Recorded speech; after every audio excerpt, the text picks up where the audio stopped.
Les amis, je suis très content de vous retrouver et aujourd'hui je suis au Havre pour essayer une petite nouveauté qui nous vient tout droit de Corée du Sud. C'est cette Hyundai Inster. Ça s'écrit Inster. Bon, c'est pas Inster de bois, il faut vraiment dire Inster, la marque qui tient. Bref, ça s'appelle Inster. C'est une petite électrique et aujourd'hui on est dans une version créative à 29 500 €. Elle dispose d'un pack batterie de 49 kW qui lui permet d'avoir une autonomie de 370 km. Mais vous allez voir que le plus intéressant, ça se passe à l'intérieur, même si son design est vraiment très particulier. Et on va en faire le tour tout de suite.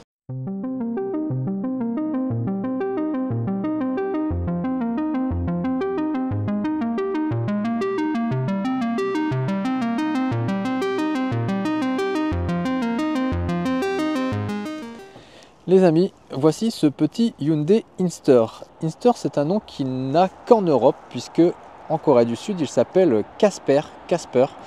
Et il ne s'appelle pas non plus Ioniq 1, tout simplement parce que la base d'origine est une base thermique, tandis que les modèles Ioniq sont 100% électriques et acceptent le 800 volts.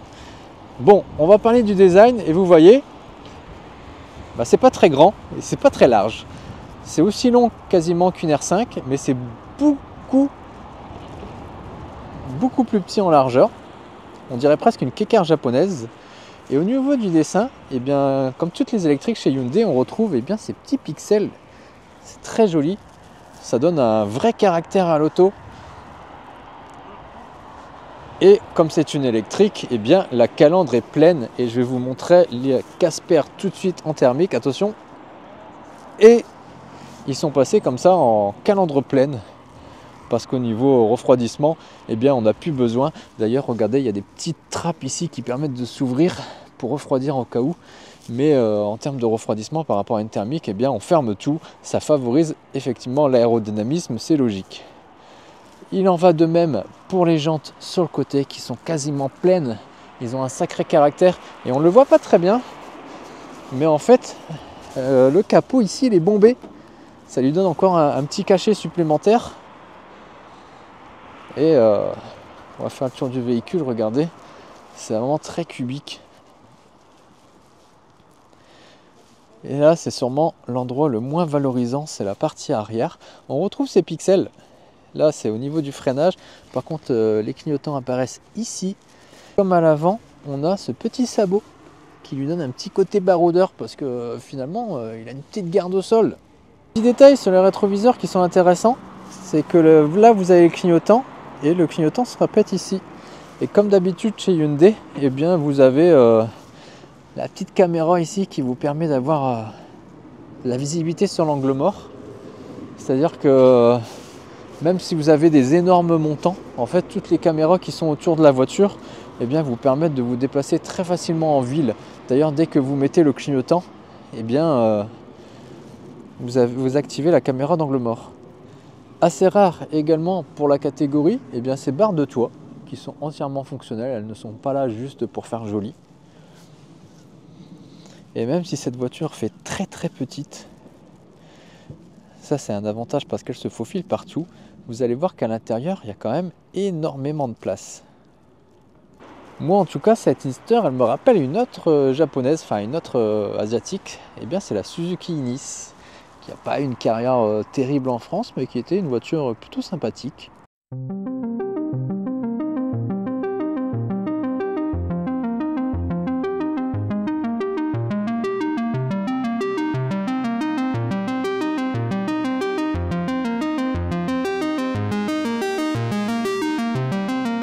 Allez, c'est le moment de vous parler de l'intérieur de ce Hyundai Inster. Et si c'est vraiment très surprenant à l'extérieur, ça l'est peut-être moins à l'intérieur, puisque eh bien, on retrouve l'environnement Hyundai que l'on connaît bien. On retrouve d'ailleurs ce gros poste Akai, j'ai envie de vous dire, dédicace à cette gecko. Ces boutons qui n'en sont pas, en fait, à mon avis, d'observer pour autre chose en Corée. Et donc, on le retrouve quand même ici et ils ne servent à rien. On a ici tout le bloc ventilation facilement contrôlable. C'est des gros boutons, on ne se perd pas dans les menus, qui d'ailleurs sont assez complexes. Au-dessus, les touches map, hop, il suffit de cliquer, ça l'active, c'est hyper simple. La nav, la radio, le média, c'est hyper facile. Alors là, petit détail, parce que vous voyez, c'est affiché 19,4. C'est pas vraiment la consommation. Ça fait un moment que je suis en train de faire des photos et des vidéos là sur le port. On tourne plutôt en consommation sur des 15 kW. Et ça, c'est vraiment très très bien. La consommation est vraiment maîtrisée. Comme sur les Hyundai électriques, on retrouve les petits pixels dans le volant. Il n'y a pas vraiment de surprise. Au-dessus, cette petite bosse, c'est le GSR2. En fait, c'est une petite caméra qui surveille que je regarde bien la route. D'ailleurs, dès que j'ai tourné la tête pour regarder le panneau, la voiture s'inquiétait. Au niveau du volant, on a le sélecteur de mode qui permet eh bien, de changer de mode de conduite. Et ça, pour l'instant, ça reste un mystère parce que vu que je suis resté en ville, j'ai pas vraiment trouvé de différence entre les modes pour l'instant, tant qu'au niveau de la direction, de l'accélération, etc. Ça m'a juste changé la déco, j'ai envie de vous dire, du tableau de bord. Et puis, vous voyez, l'intérieur est vraiment très clair. Ça crée une sensation d'espace. Une sensation d'espace qui est aussi créée parce que, eh bien, il y a plancher plat. On a un plancher plat. On a aussi tout ce bloc à coudoir qui est solidaire de mon siège. C'est-à-dire que, regardez, je vais reculer et il y a tout l'ensemble qui recule. C'est assez rigolo.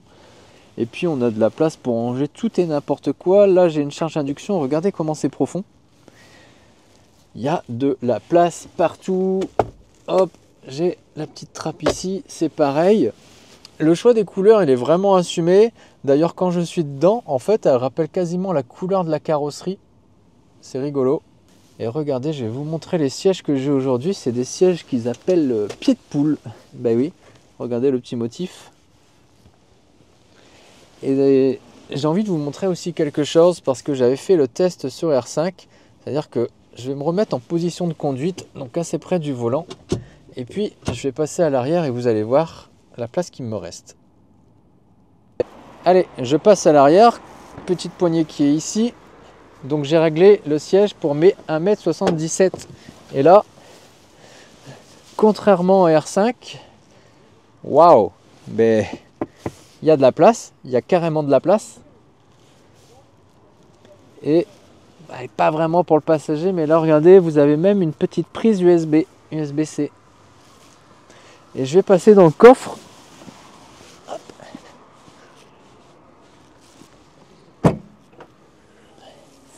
Bon, là il y a 2 sacs de voyage forcément. Dans cette position-là, la banquette permet d'avoir, je crois, un peu plus de 220 litres d'espace. Mais lorsque j'avance la banquette, eh bien, le coffre atteint les 300 litres. J'ai plus le chiffre exact, je vais vous le mettre là. Et on a carrément du coup une voiture qui est très spacieuse, malgré des dimensions vraiment rikiki, dignes d'une K-Car. Il y a quelque chose que j'adore dans cette voiture, c'est qu'il n'y a pas de tunnel central. Le plancher est entièrement plat. D'ailleurs, je peux emmener la coudoir centrale qui est solidaire de mon siège. Je recule mon siège et je change de place. Quel intérêt? Eh bien, par exemple, vous êtes sur un parking où vous avez un gros débile qui vous colle, comme là, et que vous ne pouvez pas sortir. Et hop, ça me permet de sortir du véhicule quand même.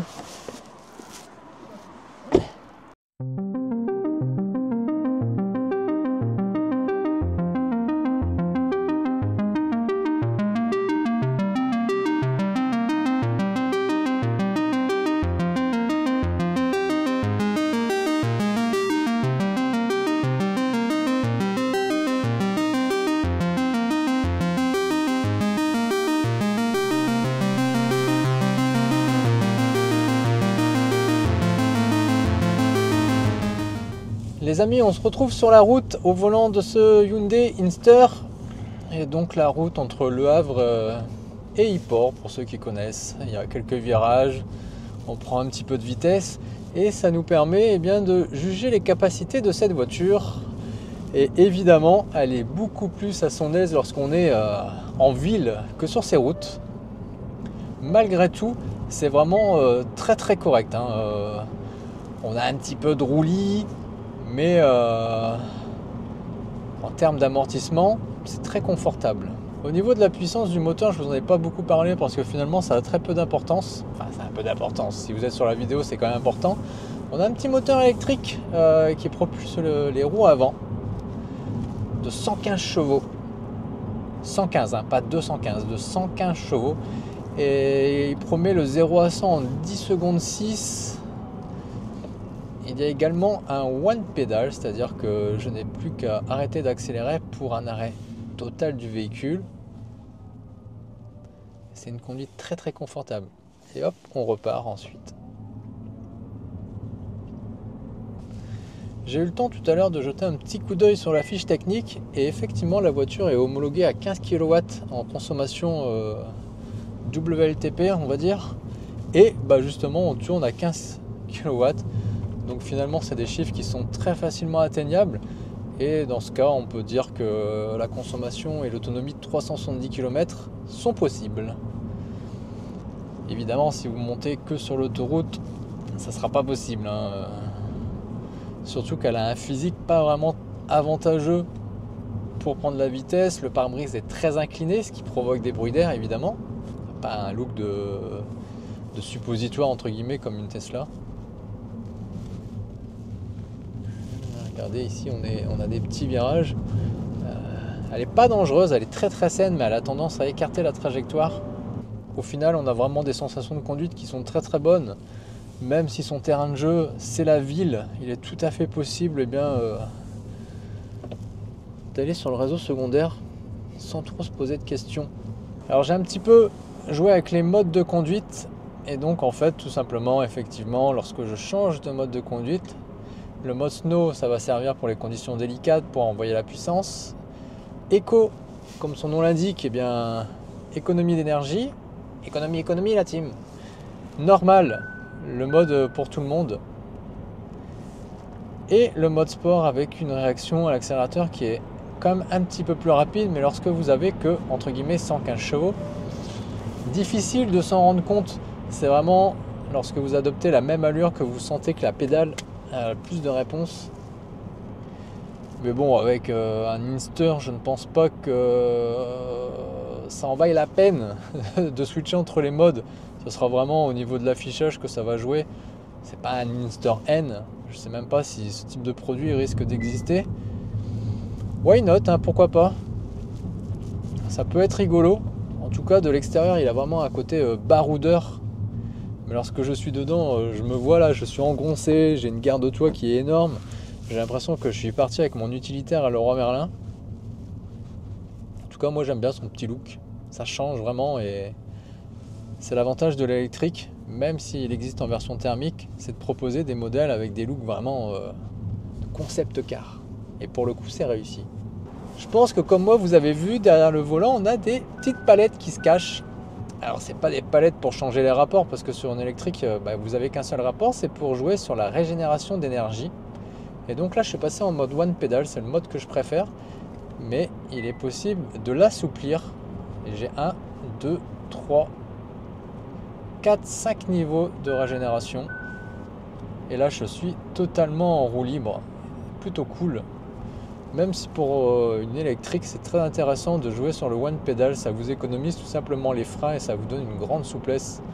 Plus besoin de taper dans les disques mécaniques.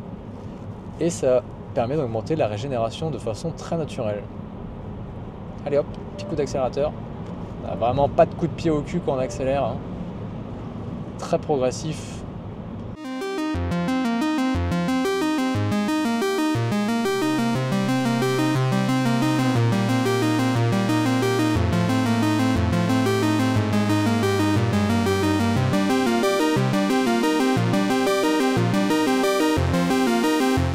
je ne sais pas si vous avez aperçu, dans les contreportes là et là, vous avez des petites fixations, et vous en avez aussi ici.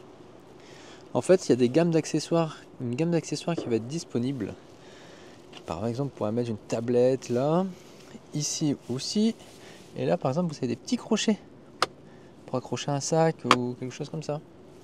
C'est très bien pensé. Et si j'ouvre les portières sur le côté, eh bien la banquette elle est coulissante. Hop, je l'ai avancée comme ça et regardez, je gagne de la place. Elle est coulissante et je peux même la rabattre. Regardez la place que je vais avoir. Ça va aller très vite. Hop, ici, j'avance aussi. Pour la rabattre, ça se passe comme ceci. Je l'ai peut-être un peu trop avancé et je fais ça avec une main, je précise.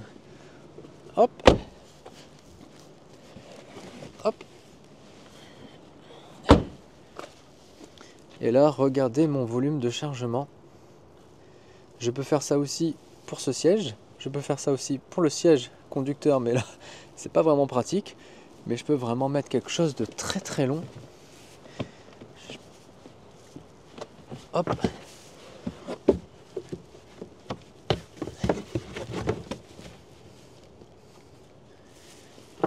Et comme ça, j'ai vraiment beaucoup de place. Et ça, bravo Hyundai pour la modularité parce que c'est quelque chose de vraiment très très pratique. Et pour le remettre, c'est tout aussi facile.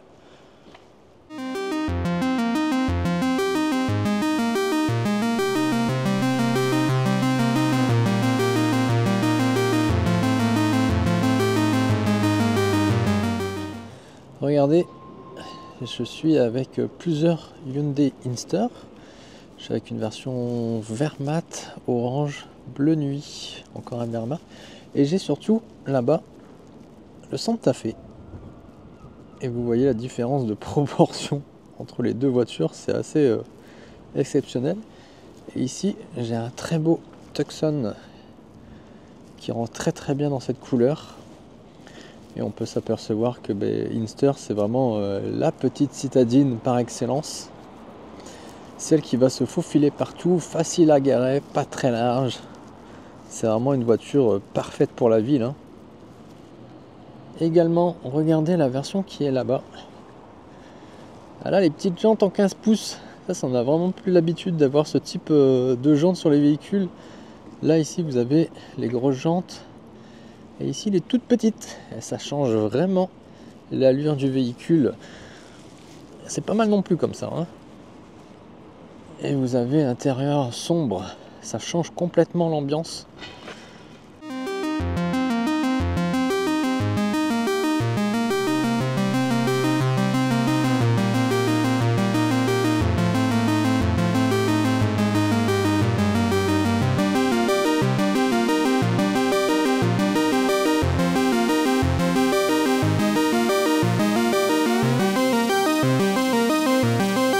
Les amis, on arrive déjà à la fin de l'essai de ce petit Hyundai Inster. Eh bien, je peux vous dire qu'elle est vraiment très surprenante et je vais vous citer 3 qualités à retenir de cet essai. La première, c'est vraiment la bouille. Elle est vraiment très sympathique, surtout dans cette couleur-là. Elle attire le regard. On s'est baladé dans le Havre et les gens nous regardaient un petit peu surpris par cette voiture très peu large, assez longue. Dites-moi ce que vous en pensez en commentaire parce qu'elle a vraiment une bouille... Ah, c'est oui ou c'est non. Deuxième point très important, la consommation. On a terminé avec 15 kW au 100 km. C'est vraiment très correct. On n'a vraiment pas fait attention. On a fait de la ville, on a fait de la route. Vraiment, chapeau pour les consommations.